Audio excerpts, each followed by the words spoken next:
Well, my own journey started when I was prenatal. When Baba was across the river, I was on the New Jersey Palisades, these limestone cliffs through which glacier, centuries before it receded, and my folks had checked out the New Jersey Palisades, Hudson County, for the Manhattan view. So I started out in always with the skyline view, and Baba was right across the river on July 16th in Longchamps of the Delmonico. Crow flies about 3 miles, maybe 4, and it felt as if I was perched in a locale that had his atmosphere permeating it, not knowing, because he was to the whole West Side Highway, just a mile across the river, and cut through the tunnels 2 miles this way, and all these and airports on the other side of the city. So there was something atmospherically that felt that I had to track down as a child, and I didn't know what it was, but I was compelled. Whatever. I mean, that was the whole, and it wasn't easy because I was a child who was really a seeker. At that point, I was authentically a seeker, and what happened was there was in 1968, which is when energetically I came to Baba. Baba revealed himself to me, which was I was coming back from 8th grade, and I was approaching Park Avenue, which is right on 76th Street in North Bergen, and then the next block is Boulevard East, and my house is just right in from Park Avenue. And I got to the corner of Park, just to the corner of it, and suddenly the veils fell away, and I got blasted internally and externally, incoming and outcoming, ascending and descending, energetic of light and love. That was just totally, I don't know where it came from, just coming back from school, and at the very same time, scripture went off in my head, because Christ was my track-in. Christ literally chaperoned me into Baba, and then Baba put me back on to reintegrated Christ too. But at that point, I get to the corner, just coming to the corner, and I realize, oh my God, we are surrounded by bliss. That this is not just three-dimensional apartment building, trees. There's bliss here. And it was my first money, and it was a scripture, and you shall be the light of the world.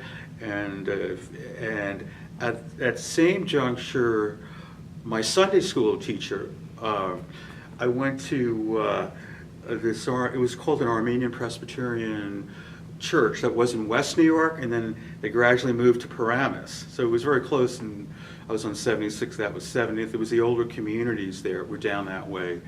And my Sunday school teacher was this guy that was just radiating Christ. It's like he'd been planted in this Sunday school, and it's like he was just talking to me. I don't know if the other children quite got it, but I was just devouring this, just taking in, absorbing this Christ, this love of Christ. And it was so, veritably from 12 on, I was reading the New Testament, Psalms, Proverbs, but primarily, the book of John was the first.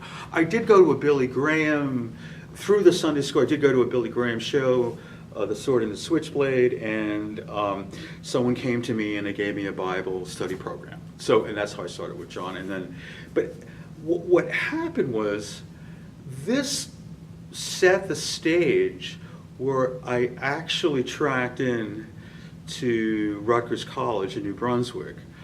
And at Rutgers College, I studied with the Navigators, which was a Christian group.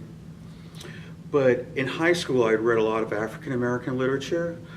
So one night, Malcolm X was being broadcast through the Deadheads from Jersey City from the other room beyond them. And I knew Malcolm X from Autobiography, and I'd read all these. And so it was late at night, so I went down the hall and I knocked on the door. And this tall African-American guy came to the door. I sort of looked down at the, hey, could you lower the Malcolm? It's like, well, this guy and I totally connected. So I have to mention his name is Rory Williams from Camden, New Jersey, and he became Rashid Abdul Ali. So through Rashid, this was where Christ is. This is the halfway point into Baba, and the significance is at this juncture. I see a photograph of Baba. There's a fellow named Mark Wiener, which no one in the Baba world has ever, to this day, ever mentioned that they know. But he wore a picture of Baba. And I said, who is that? And he said, Meher Baba. And that was it. I guess he didn't have more to say, and I didn't know enough to pursue it. But the truth is, back when I was 11 or 12, 7th grade, also, I saw The Who when they were second act band at the Fillmore East. Chuck Berry was the first act, The Who was the second, and Albert King, B.B. King's brother, was the third. My cousin Charles, who's opened me up to the whole music spectrum at that time, he's 15 years older than me, I got Pinball Wizard. And I saw an early production of that, where it was totally psychedelic. The place was half empty. I mean, it wasn't like a full Fillmore East that it would be later on. But on that album, I could feel Bob. Through that album, as a child, I could feel Meher Baba. At your feet, I see the millions. This is how Bob is coming to me, along with, this is a parallel track. He's tracking me in. It's brilliant. And his name is on the back of the album, of course, under Avatar instead of Engineer is Avatar Meher Baba. So anyway, that was a major plant. And getting back to Rashid, before I knew it, I was sitting at the African-American tables, at Rutgers College. There was the tables on the side, and you had Latinos over here, and African-Americans here, and everyone else was here. So I got to sit at all these tables. I was having a fun time, and it was all Baba, in a way. It really was, because there was no... and through Rashid, I happened to get... there was a yogi on campus.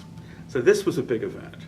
I got to be a handful of people, 17 turning 18, studying with Christian navigators, getting Kundalini yoga initiation.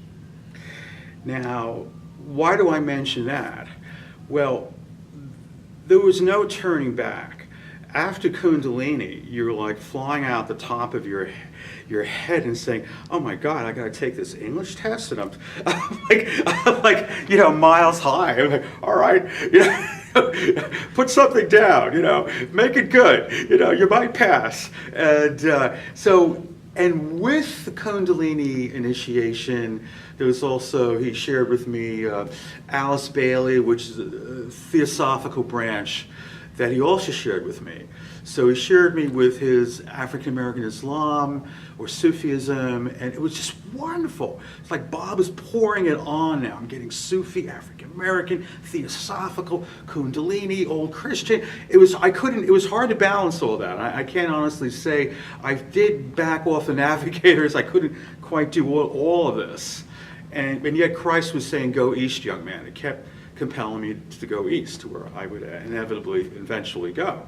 So anyway, that was then a woman named Alice Hackett from Elizabeth, New Jersey, whose mom was Japanese. She was a war bride. She was a philosophy major, and she flipped me to do Krishnamurti. Now, why do I mention Krishnamurti? Krishnamurti is the fellow from the Theosophical Society who said, basically, quoting Dylan, "It ain't me, babe." So he was set up to be the avatar, and you got to give credit to Besant and Ledbetter, who tracked down Krishnamurti, who was born a year after Baba. Baba's 1894, he's about 1896, let's say a year or two. And they come up with Krishnamurti, who Baba said was on the fifth plane.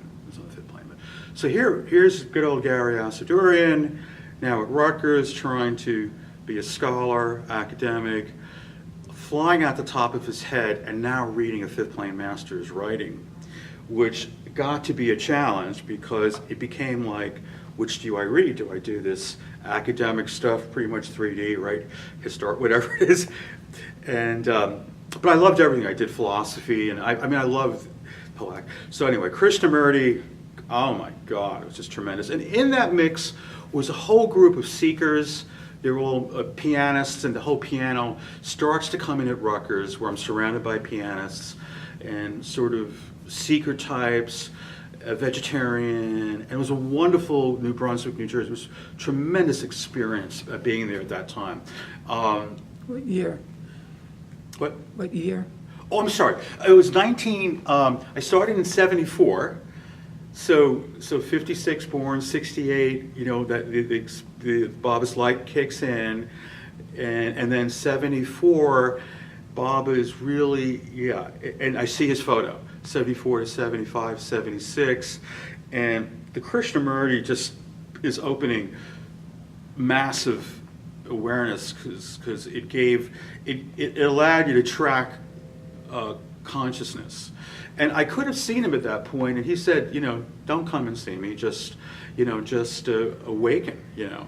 So this awakening, seeing Baba's photo, seeing his name now is starting this whole juncture. I just have to mention that Gurdjieff was in the mix besides Krishnamurti, but he was really, I mean, honestly, he was a bit over my head at that time, you know, and everything, you know, but Krishnamurti you could get, and there was whole Alan Watts, I mean, there were more involved, but he was the main fellow. And so this goes on till in 79, I'm now 23. And now the seeking mode continues through Rutgers. I go to Columbia and in New York, I come back home, and I haven't found Bobby yet.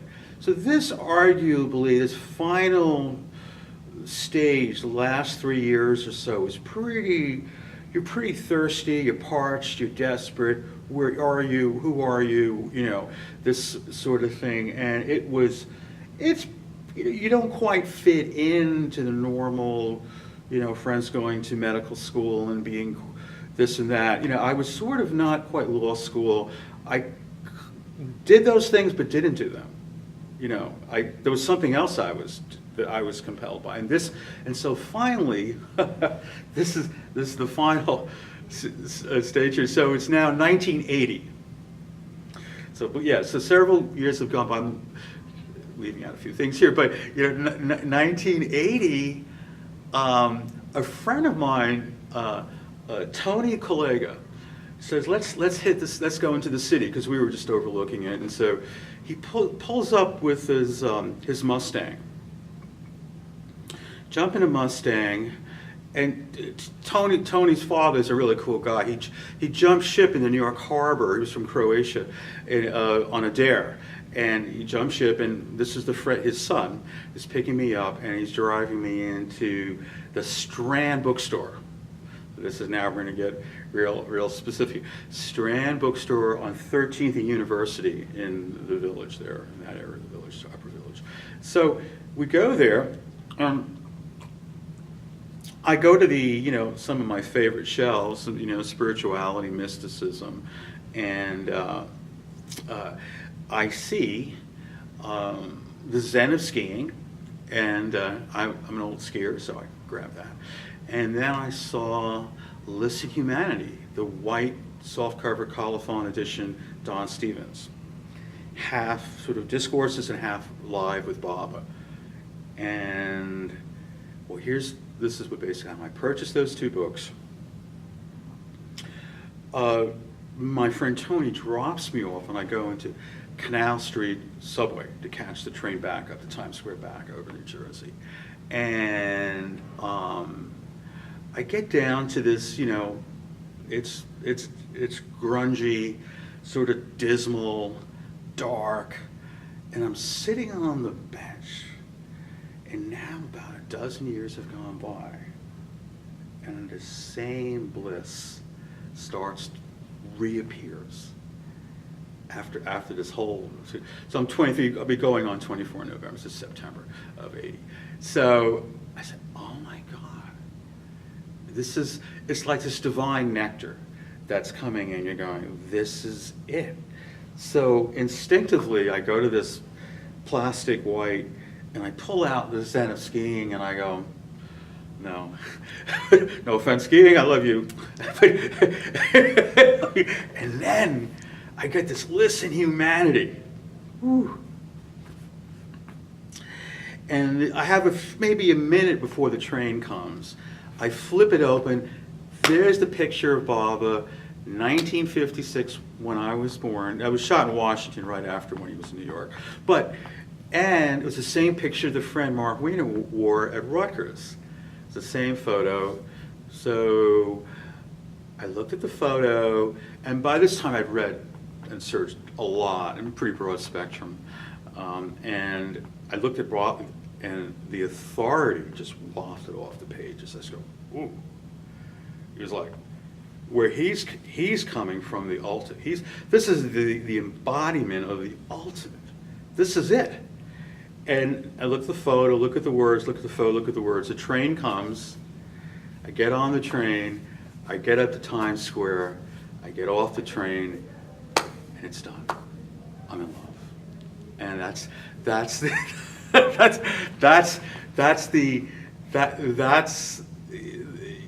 that's how Baba tracked me in. There's a little bit more to the story. So in Baba's all-pervading brilliance, he does it again 2 months later. So I'm floating basically, because it took so long to get to. It took veritably just to get to 12 was at your feet, and then from 12 to 23, and now I'm turning 24, November 10th, 1980. And another friend of mine, Bob Sahagian, who I'd gone to Armenian school with when I was real little, we went to this old church in Union City called Holy Cross, Armenian Apostolic Church, built in 1906. So I got to be part of this whole cultural dynamic that I was like fascinated by, that complemented all of the world in New York City, the smaller enclaves in New Jersey, and all these. So this friend Bob says, look, Keith Jarrett is playing at the Village Vanguard. And Keith Jarrett's one of the people that got me onto the piano. That was no turning back. My younger brother was, another fellow, Brian, my brother, and my friend John at Rutgers, John Biancourt. So these, surrounded by pianists, I'm slowly laying off the guitar and the saxophone and transitioning over. So anyway, so Keith Jarrett's playing. And he's on 7th Avenue South, and it's in the Village, probably off of Bleecker somewhere down there. So we're going there, and Bob, this hilarious friend, he's very, very funny, and we're walking to the Vanguard, and we pass this place that's not quite a store. It's actually like a stall, like a storefront, we're packed with books, and there's a sign in front that said mystic or spiritual, maybe, maybe even occult, but I went we were early, and I said to Bob, crossed over to the Vanguard, which is in the basement. It's a tremendous place. And so I said, Bob, 1 second, let me just run back across the street here. Because I sort of, my journey is sort of the hound dog. You're sort of like sniffing out, feeling out, this divine, this is Baba's divine love. So I go back to the stall. And there's a guy there with long hair. This is 1980 still. So this longish hair, beard. And I said, hi, do you have any books by Meher Baba? Oh, and he said, sure, my middle name is Meher. maybe Meyer, whatever. But he said it. He said that's how he responded, and he said, "Whoa, one moment," and he sort of like reaches in, forges about, and he emerges with this stack of God Speaks, 3-volume blue discourses, the smaller version, Mayor Baba and Mayor Baba on love. I said, oh my God, my birthday? I'm getting Baba, Keith Jarrett? This is ridiculous. I ran across the street, borrowed $20 from my friend. I don't think I had enough money on me. And I bought them all. And then saw Keith Jarrett. So Bob was part of this. And it was like, now I had this major, I don't like the word ammunition, but I was stoked. I was completely stoked. No people, but just stoked with Baba. And I started to devour all these discourses and first discourses. And you'd flip into God Speaks. Mayor Baba and Love, you can cruise in right into discourses, a little bit hardier, but and you take a dive into the God Speaks and check out how the planes are making out. Oh, very nice, I like your planes, Bob. And so, okay, well, now, so we're tracking on in now to humans who are with Bob. So this has not occurred yet. Veritably, I have about a 5-month honeymoon with Bob. Just Bob and me. And but one of my friends, guy's name from 3rd grade, Brian Bigler, he said, Gary, what's going on with you? He knew, he was a Pisces, I'm a Scorpio, he knew something was going on. And he said, what's going on? And, he said, well, I found Mayor Baba. And he was one of the first people, along with other guys, Tony and Bob, that I shared it with. So these early group of friends. And in those days, it seemed like you would tell everyone about Baba, that this was glaringly apparent and, of monumental significance. And everyone would be just like, wow, Baba. It was that kind of, that was where I was from. And so with that feeling, once again, I'm straddling the New Jersey Palisades in Manhattan. That's sort of the lifestyle there, because you were right there, and you didn't have to be a borough. You could be New Jersey, Hudson County. You say, oh, I prefer that. I think New Jersey's pretty good. I don't need to live in Brooklyn. No friends. But so I'm in Port Authority, and Port Authority, as you know, again, it is what it is. It's a bit on the dinge side, in those years. I know they've spruced it up since then, but I'm in there, and it's in the evening, and I'm coming home. It's in the winter. I believe it's January. It's before the 25th. So it would be late January, I believe. And I'm on this line. There's a queue to get onto the bus. And this larger fellow walks by me with a winter coat, but I observed that he was wearing some kind of a pin. And it wasn't a large pin, but I noticed that. He got onto the end of the line, and we both get onto the bus, except he's standing, and I'm sitting. And I'm right here, and he's standing right here. But the jacket is facing in a way that I have to ask him, would you mind sharing me, or turning around, or who was that? You were, and that's how the whole thing connected to Kenny Hagelthorne. So Kenny Hagelthorne is a wonderful guy. He's so much fun. Anyway, so he turns around. He says, Mayor Baba? I said, yeah. What's the story? You know about Mayor Baba? There are other people. It's like you were being whisked into some element of humanity that had been granted this early disclosure of of divine love, which is now circulating the planet. And I said, yeah. And so he's in Weehawken, and so you come in the tunnel and you come up to the Boulevard East, and he's one of the early stops. I'm just a couple miles down the north. So before you know it, I don't think it was that night, we changed numbers. I called, I met his wife Terry, and I'm over the house, and they gave me the Perfect Master. I think it was by Purdom, Charles Purdom. So I had another Baba book, and they were very incredible with me because, you know, they'd been part of the Baba world for probably a dozen years by 80, somewhere in there, 10, 12 years. They knew all about Myrtle Beach, and there was a Baba house also. And this is where, this is the most stunning thing that I'm just going to segue to here for a moment that comes from Kenny. When I was reading those discourses, so from November, December, January, before I meet Kenny, I am literally sitting on 56th Street and Park Avenue in what is it was the German Informational Office. So it was the part of the consulate of those days, West Germany. And I was a security guard, which I could read and study and go to school at night. And I would sit there and read the discourses. And little did I know, at that point, I was walking in front of the Delmonico on 59th Street. The positioning, again, the specificity was off the scales. And Baba House was on 60th Street, 1 block over. So Baba has me, as a security guard student, West German Consulate Information Office, 3 blocks from where he was in 56, where I was first exposed to him, 3 miles.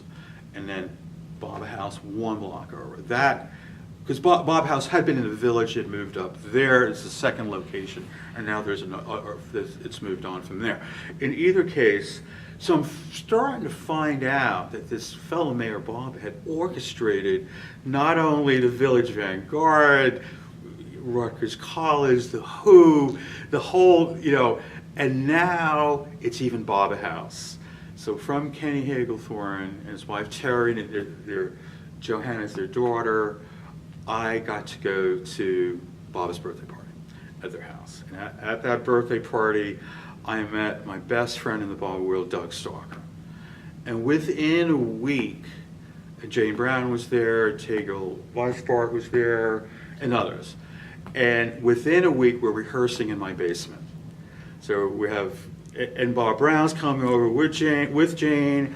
My younger brother, he plays the piano, and I'm playing guitar and saxophone and drummer, etc. So we're rehearsing Doug Stalker's movement. So I'm jumping in to this Baba Lover world that is unbelievable. It was like a night and day transformation.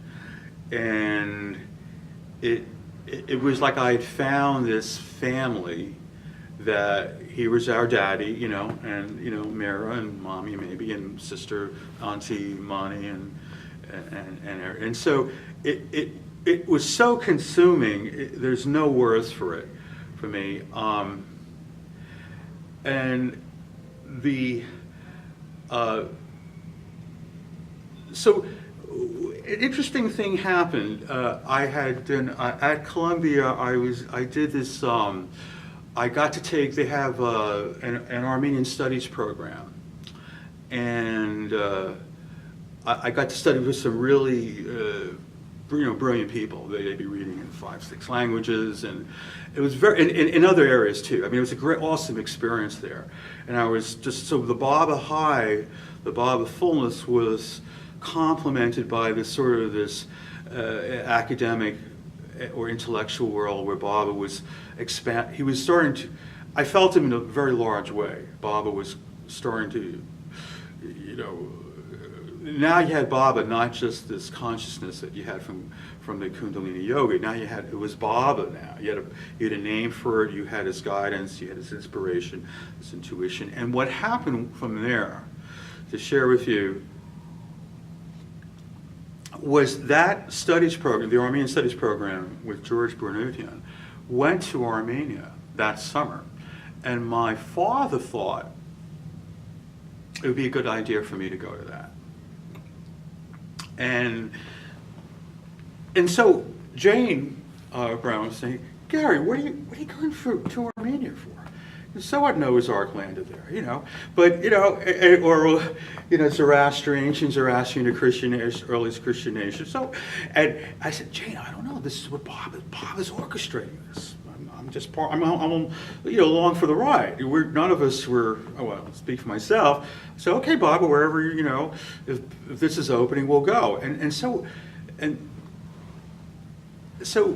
that's in the summer of 1981 now. And I go to Armenia, and there's this Mount Ararat where it's like 17,000 feet high. And I have the most panoramic vision of Baba from the horizon to the top snow-capped peak of the mountain.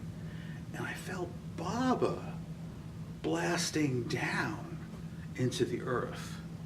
In other words, I would look and superimpose upon, let's say, this beautiful Mount Ararat. It's the southern Caucasus Mountains between the Black and the Caspian Sea, the remaining portion of Armenia.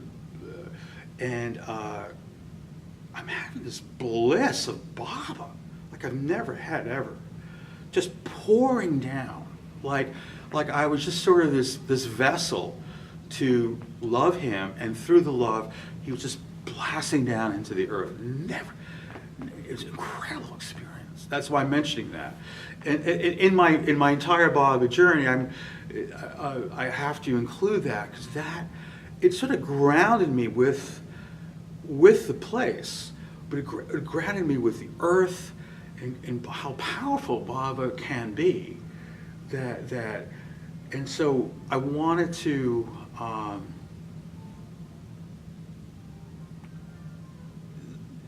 And then just to add to that, it took me 5 years to get to Myrtle Beach, and Patty asked, because the truth was in New York City in those years, the Baba world was thriving. You had Margaret Crass, you had Darwin coming down, you had 510 dancers, you had no sense that you had at least in my case. You had to go anywhere. You had the New Jersey group, Nashwan. It was cooking. Hoffman had put up the posters at Woodstock. Bruce Hoffman. You know, there was just so many people, and it was like this whole beautiful world I stepped into. It was really enchanted. But after 4 or 5 years, Patty said to me, Doug's wife at that time, said, "Gary, you been to Myrtle Beach?" And I said, "No." That's how alive it was. It was just like, I said, "No, I haven't been to Myrtle Beach." So, so Bob opened that door, and somehow my friend Jeff Sheff, he's a tremendously comedic friend of mine. And so we drove down together. And I include this because this is Bao's first visit to, and it's the first contact I had with anyone. Well, of course, you know, of course we would go to see Darwin up in Schenectady. Yes, no, Darwin was off the scales. Just standing in front of him or having him, or at his discourse meetings was totally transformative.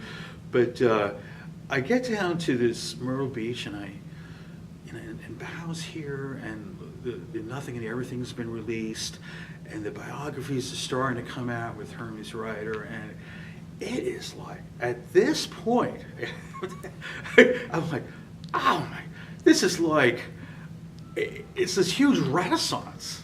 It's like this renaissance. And there I have this, you know, sort of North Bergen guy who's stepped into this Baba renaissance, and, you know, I have a good life, and yes, New York City was, but this is heavenly. This is divine.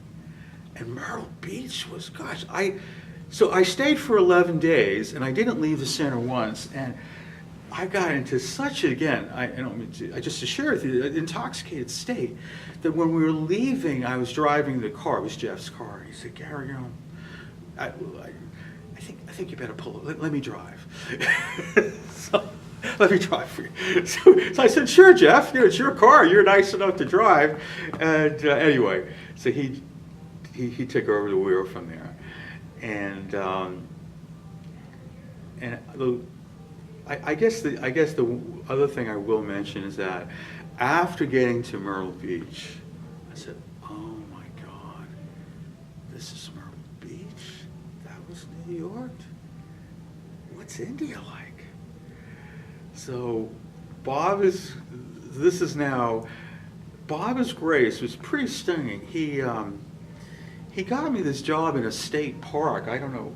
I was a Boy Scout. I was a Eagle, and I filled out some map, turned it in, and they actually called me. so I said, "Okay, Bob," because I like nature. I liked working out. It was Palisades Interstate Park beneath the George Washington. It's it shoots up through Englewood Cliffs, Alpine, up to all the way up to Bear Mountain. Anyway, or most of the way.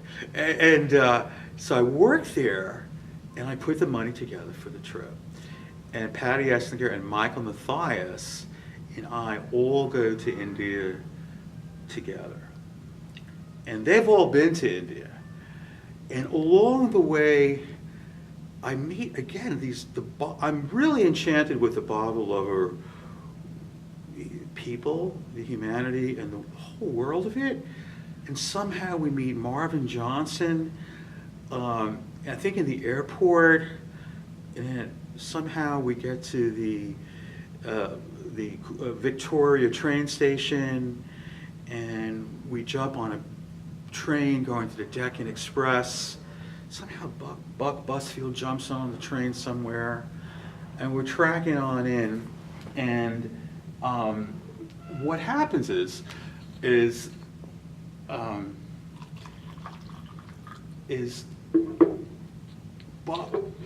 now we have a party of like 4 or 5 people. I get to India in time for Silence Day, and this is to show you, this is an important aspect, because I had, through a fellow named Philip, Professor Lefkendorf, he gave me a trip all around India, like where I could travel throughout the country. I had 2.5 months. I said, oh, sure, it'll be, let me. So I had this detailed tour, and then I meet the Maudsley, and I meet Erich, and I meet Monty, and I meet Katie, and I meet Goher, and I meet Mahara, and, well, that trip never materialized. It never materialized. Wanted to say 2, 3 things about the Maudsley, which was, the thing with Mahara was that her father was a park ranger. And so Baba's perfection is that she hears that I worked in a state park, and she starts to talk to me about her dad. Now, this is Big Mahara, and I'm 30 years old, and I'm standing in front of her, and I recommend, and it was so sort of ecstatic for me standing in front of her, that it was a grounding issue, to stay grounded, and also, so I would have dropped into a Qigong position, but I didn't know Qigong as much, and I knew Tai Chi, but not Qigong. So. But Mara was talking about her father and how he dealt with lions or tigers, and that was tremendously off the scales transformative.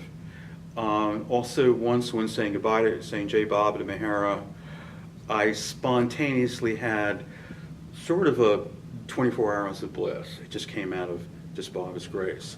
So this is in '87. So I'm going, Also on that trip, I should mention, I went to Pasni Maharaj's bedroom.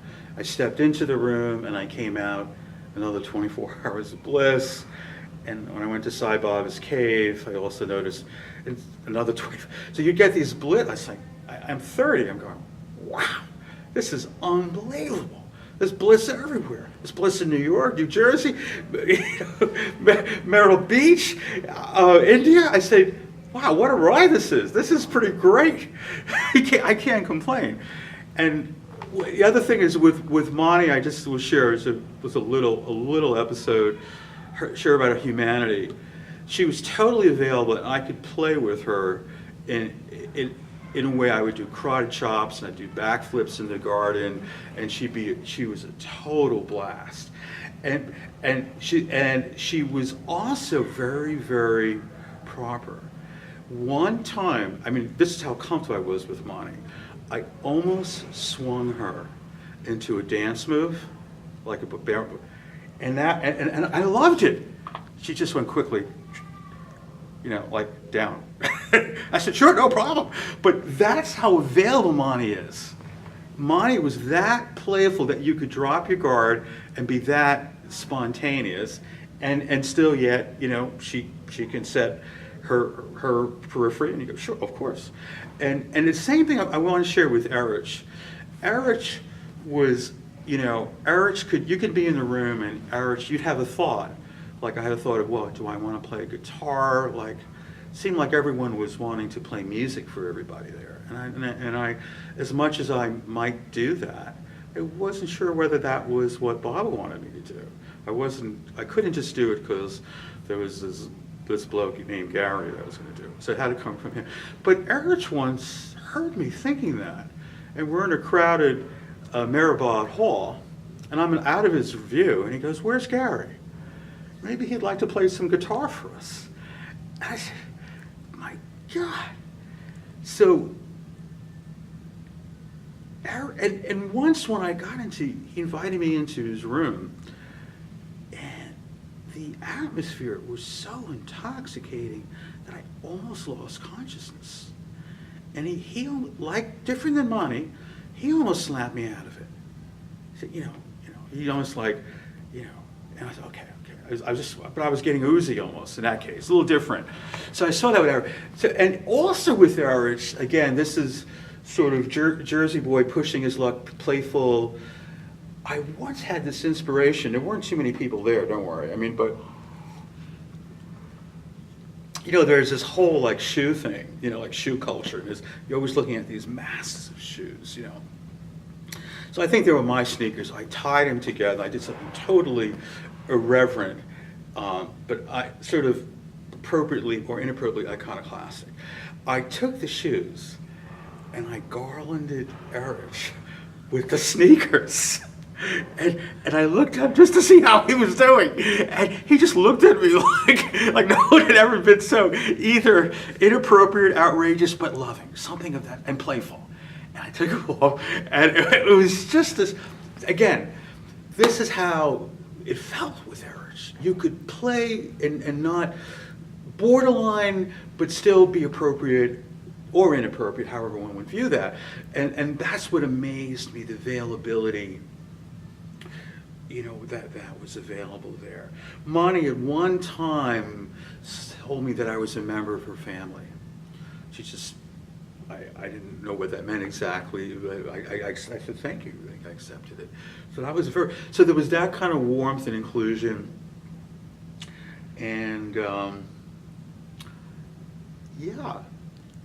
I think, I know I've spoke quite a bit here. Thank you, Jay Baba.